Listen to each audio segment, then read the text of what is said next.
Entonces, a ver, platícanos, ¿cómo está ese tema de las humas en Chiapas? Primero, ¿qué es una huma? Y luego, ¿cómo están en Chiapas? Una UMA es una unidad de manejo para la conservación de la vida silvestre. El acrónimo es UMA, ¿no? ¿Cuál es el objetivo de las UMAs? Pues justamente es una herramienta para hacer conservación y aprovechamiento de la vida silvestre. Y existen dos modalidades. La modalidad intensiva, que es la que se refiere cuando tienes ejemplares en cautiverio, en total confinamiento. Es decir, que nosotros somos los responsables de cuidado de toda la especie, ¿no? Los tenemos en encierros, entonces estamos a cargo de la nutrición, de la reproducción, de su salud física, todos los factores ambientales y fisiológicos y etológicos están a nuestro cargo. A ese manejo, pues es un manejo a nivel de especie, de ejemplar. Y está la modalidad en vida libre. Esta en vida libre es cuando no tienes a los ejemplares o los recursos en confinamiento. Es decir, que tú trabajas en la población, a nivel población y a nivel de hábitat. Por ejemplo, tienes 1000 hectáreas de selva y quieres ahí conservar alguna especie. Bueno, tú ahí lo que haces es a través de su hábitat, cuidas, reforestas, haces brechas cortafuego, colocas abrevaderos y bueno, es un manejo ya a nivel de todo su hábitat, ¿no? De su ecosistema. Esas son las dos modalidades y existen dos tipos de aprovechamiento, los cuales se pueden llevar en ambas modalidades, que es el extractivo, que es justamente, como lo dices, extraer el ejemplar con fines económicos principalmente para venderlos, ya sea para mercados de mascota, como habíamos comentado, de piel, subproductos ornamentales, claro. Y los de no extractivo, como las actividades de ecoturismo o la observación de aves y todo. Ese es para contextualizar lo que es lo que pasa con las humas en el estado. Puede ser una huma, si yo tengo una granja con caballos y vacas. No, si las humas solamente se regulan lo que son especies de fauna silvestre, es decir, todo lo que no es doméstico, ¿no? Hay otras cuestiones que es qué especies están dentro de la categoría de huma o no. Por ejemplo, los mamíferos terrestres, todos están, ¿no? Pero, por ejemplo, los invertebrados y las especies acuáticas solamente las vas a manejar en este sistema si están dentro de la norma oficial mexicana 059 semana 2010. Es una norma que te dice si la especie está en la categoría de amenazada, en peligro de extinción o sujeta a protección especial. Pero bueno, esas son otras cuestiones muy específicas de legislación de las humas. En general es la vida silvestre, ¿no? Excepto vacas, caballos, perros, gansos y todo así. Es la fauna la que está así, es la que se regula en las humas, que es lo que ahorita nos vamos a enfocar. Sí, pero también hay humas de plantas, ¿no? De flora, sí. ¿No? De orquídeas, sí, por ejemplo, ¿no? Sí, también en UMA entra pues la vida silvestre en sí, no solamente fauna, más bien vida silvestre, que es mejor dicho. En vida silvestre son las especies de fauna y las especies de flora, pero en flora entonces sí hay que recalcar que la flora en el sistema de este UMA, de esta unidad de manejo, solamente se manejan aquellas que están dentro de la norma oficial mexicana 059. Ya sean especies maderables o no maderables, es decir, orquídeas, bromelias, cactáceas, que muchas veces vamos y las compramos y ni sabemos si necesitan permiso o no, que muchas veces pasa, que es una cuestión también muy importante en la flora, y especies maderables o no maderables, ¿no? Si están dentro de la norma, tienes por ley que hacerlo en el sistema de UMA, su manejo, aprovechamiento y actividades de conservación. Las que no estén, pues ya es otro tema, que es con la CONAFOR, ¿no? Entonces, sí. Hablando de vida silvestre, estamos justamente seleccionando flora y fauna, ¿no? Sí. Nacional es importante porque la exótica es con otro sistema, ¿no? ¿Y cómo están en Chiapas las humas? Sí, ahora sí vamos a lo que va. Bueno, las humas en Chiapas, cuando yo estuve haciendo mi tesis de maestría, una de las cosas importantes que seleccioné es que hay muchas humas que yo les llamé humas fantasmas o en papel. Es decir, que se registraban, que fue mi primer criterio de selección, hay muchas UMAs que se registran y jamás vuelven a presentar ni informes, ni especies, y muchas de ellas fueron porque se bajaron subsidios, ¿no? Y se quedaron con el dinero, hubo muchas de las cuestiones mal manejadas en la gestión y se abandonaron. La otra es que el impulso de las UMAs... Entonces serían UMAs que se registraron, así, ahí tenían un registro oficial, pero que no hubo ningún manejo nunca de animales realmente. Sí, no existen. Administrativamente hay un registro, pero en campo no hay una UMA, ¿no? Claro. No existen. Entonces son las UMAs que fantasma, ¿no? Que yo llamé. Para el 2016 yo tenía registradas 96 UMAs que sí estaban administrativamente, ¿no? Operando, es decir, que tenían la presentación de un informe anual. Pero cuando salí a campo me di cuenta que solamente 53 de esas 96 estaban operando técnicamente, porque no es lo mismo presentar un informe y no hacer nada en el campo, ¿no? A, pues sí estar haciendo algo en el campo. Pero, ¿qué pasa con estas 53? ¿Qué es la situación real? Categoricé con 3 problemas. Primero es el problema técnico, ¿no? Se encuentran, voy a hablar específicamente de las de fauna, que es mi área. Las UMAs carecen de una asesoría técnica especializada. No les bajaban recursos, los dejaban, el técnico simplemente hacía un plan de manejo en papel y no hacía una operación de esto, ni una capacitación, ni un seguimiento, ¿no? Entonces, ¿qué hacía? Pues que la UMA no fuera productiva, no pudiera realizar ninguna actividad, ¿no? Esa es la primera batalla. Y también es importante recalcar que, pues, no tenían el recurso para pagar también algún tipo de asesoría especializada, ¿no? La otra, cuando ya pudieron las UMAs, algunas que tuvieron alguna asesoría técnica y ya estaban bien las producciones, supongamos que ya, vamos a poner un ejemplo de las de venado, que son las que más hubo. Entonces ya lograron la reproducción de la especie, ya nacieron venados y todo. Se topaban con la segunda cuestión, la cuestión administrativa y de gestión, que es decir, que tenían ejemplares y ya, pero no tenían los permisos, los informes anuales, todos los permisos de la Semarnat, las tasas de aprovechamiento, actas de alta, o sea, la gestión, cero gestión. Entonces, aunque tengas una buena producción, pues no los puedes vender ni aprovechar, ¿no? Claro. Entonces, ahí se atoraban. Y por último, el último factor que es en el que yo ahorita como empresa en el que estoy trabajando con mis UMAs es la comercialización. Y ese es un tema que más me interesa y más me puntualiza. Porque ya cuando resuelves la cuestión de una UMA en la cuestión técnica y luego la administrativa y de gestión, te encuentras y te topas con la comercialización, que es lo que yo ahorita me estoy topando. Es en la cuestión de dónde, cómo, ¿no? Colocar nuestros servicios y productos, ¿no? Claro. Cómo establecer costos, cómo encontrar puntos de venta, mercados, y una sola UMA, imagínense una sola UMA, ¿cómo puede abastecer un mercado o un punto de venta? ¿Qué hice yo? ¿Qué hice yo para poder avanzar un poco en eso?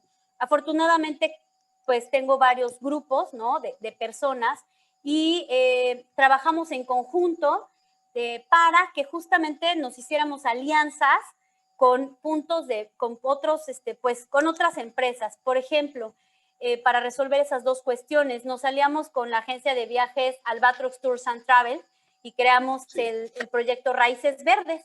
Entonces, a través de esa agencia, lo que hacemos es que tratamos de promover el turismo en las UMAs que tienen ese tipo de servicio, claro, para que nos ayudara a esa vinculación.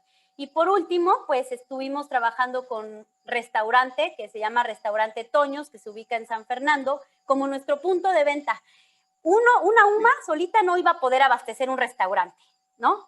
Claro. Pero si somos 10, 15 de varias especies, pudimos encontrar un punto de venta, ¿no? Y eso yo creo que es de las UMAs, lo importante es resolver. Aún no hemos llegado como a un buen número, ¿no? Faltan más alianzas, falta muchísimo. Lo que voy a recalcar es el tema de higiene y bioseguridad en manejo de los subproductos de la carne, por ejemplo, las certificaciones, con turismo para la parte de la agencia. Las UMAs deben de ser vistas como negocios. No las romanticen. Si las romantizamos, no funcionan. Si las UMAs se vieran como negocios, entonces hagámosla y tratémosla como un negocio justamente para resolver todas estas cuestiones que te estoy comentando.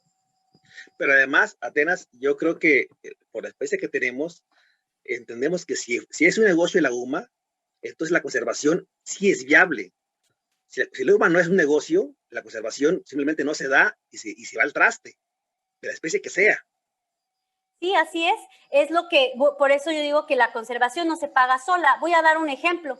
Yo tengo una UMA que es UMA Montes Azules en Villacorso, Chiapas, que tiene en 1 hectárea, produce venado cola blanca. 1 hectárea. Dividida obviamente en encierros y toda la producción. Sí. Pero tiene 100 hectáreas destinadas a conservación. Son 100 hectáreas que destina a conservación. Y no las toca. No, justamente porque no hay necesidad de meter maíz ni ganado, porque la producción de venado cola blanca es la que nos ayuda a pagar esos servicios ambientales de las 100 hectáreas. Si no, ¿cómo o quién? Si no, el productor dice, si el venado no me deja, pues entonces yo avanzo, esta hectárea la convierto en ganadería y entonces me chuto 80 hectáreas, ¿no? Claro, claro, sí. Oye, y además, por supuesto que sabemos que, pongamos un ejemplo, la demanda en el mercado de carne de venado, ¿no?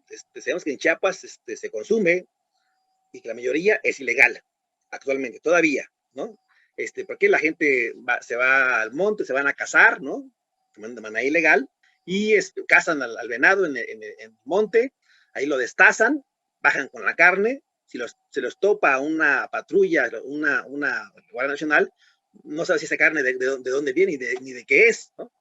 Obviamente no va a saber que es de venado, ¿no? Ni que fue ilegal. Entonces, los dejan pasar y llega al mercado ilegal o al consumo ilegal. Ante eso, obviamente, lo que es importante es que tengamos una oferta legal que sea viable, que sea económica, que le convenga al productor y también que le convenga y le dé seguridad al consumidor, ¿no? Porque aquí un problema también que tenemos, Atenas, es cómo regulamos la seguridad de la carne que se vende, o el producto que se vende de manera legal de estas UMAs, ¿no? O sea, ¿cómo yo sé que la carne legal de la UMA, de venado, por ejemplo, ¿no? Esa carne de venado fue bien manejada de manera la parte sanitaria? Uy, no hay forma porque no tenemos regulaciones. No hay una regulación como la que hace, y eso es un tema que siempre lo he aunado y con todo respeto de los demás colegas o otras áreas que trabajan esto. A mí, por fortuna, mi formación como médico veterinario me ayudó mucho para que las especies domésticas, pues tener el conocimiento para el manejo de la carne, porque al final de cuentas el manejo sanitario tiene que ser el mismo que le das a una vaca, ¿no? En las cuestiones de normatividad. Pero la SENASICA no regula los productos de vida silvestre, la carne de vida silvestre. No la regula, no hay regulación. Se vende sin regulaciones, sin cuestiones de calidad, sin certificaciones sanitarias. No es legal. O sea, no hay nada de eso. No nos obliga. Pero ojo, el hecho de que no los obliguen no significa que estemos exentos de hacerlo, porque tenemos una ética que cumplir con la salud pública. Lo que hacemos nosotros también en Jaxpixam, bueno, aparte somos la mayoría de los que trabajamos, pues somos veterinarios, estamos nosotros mismos trabajando internamente en realizar nuestros protocolos de manejo de la carne, de manejo de cadenas frías, no solamente la parte legal, como hablabas de que sean productos no sacados de la selva, sino de producciones legales, sino también esta cuestión de sanidad. Pero faltaría muchísimo, yo creo que ahí sería una muy buena oportunidad. Otro programa. Sí, formación, pero es importante comentarlo. Sí, no, y además yo creo que es un hueco enorme que habrá que buscar que se llene porque es algo que se está vendiendo, y la gente que lo vende de manera legal tiene que tener una opción legal de sanidad para sus productos, una regulación que falta cubrir. Y ojo también aquí a la gente que nos está viendo, de diputados, gente de Senacica, gente que se ocupa de los temas de sanidad animal. Es un hueco que hay que cubrir y que hay que buscar que se llene de inmediato, porque si no, sigue habiendo un mercado en el cual esa parte no está cubierta, ¿no? Claro, sí, pero aquí es importante recalcar otra cosa. Eso aumentaría los costos de producción. Costos. Claro. Entonces, ahí voy a recalcar algo justamente por lo que tú dices. Nosotros, eso aumentaría muchísimo. Si aún así es caro y la producción es cara por los papeles, los trámites, los aprovechamientos, aumentarle eso aumenta los costos. ¿Qué se puede hacer? ¿Qué es lo que deberíamos de hacer? Y el gobierno lo debería hacer porque ahí sí no hay forma. Ver realmente y empezar a ver a la ganadería diversificada como también, ya no como una de traspatio. Están jugando a criar animales. No se apoya. Todas las gestiones del gobierno y apoyos gubernamentales para las comunidades rurales van enfocados a actividades convencionales. Y lo sabemos, ¿no? De todo el recurso. Hay subsidios tremendos para la ganadería, ¿no? Sí, yo me quedo impresionada cómo le dan tanto dinero a la ganadería convencional y a la agricultura. Sí. Bueno, y la ganadería diversificada, a los productores diversificados, si entonces esta parte de extensionismo que hay de profesionales que reciben un apoyo por parte de la Secretaría, ¿no? Para que den asesoría especializada a los productores de vacas, de borregos, ¿por qué no para los de fauna? Entonces, ahora sí, empezar a ver el gobierno a la ganadería diversificada como realmente una parte de ganadería, ¿no? Y una parte como producción y una parte económicamente viable y empezar a destinar también recursos, creo que aumentaríamos esa cuestión, podríamos solventar muchas cosas, pero lo más importante, que este tipo de ganadería diversificada es compatible con los recursos naturales, que ahí ganamos todos. Y con la conservación de todos ellos, ¿no? ¿Dónde pueden encontrarte? ¿Dónde pueden encontrar a Jacques Picham para preguntar, para hacer asesoría a la gente que está interesada en Chiapas o en todo el país? ¿Dónde los encuentran? Bueno, estamos en Facebook e Instagram como Jacques Picham y en el teléfono que es el de la dirección que es 961-1353-829 o al correo electrónico dirección@jackspixam.com.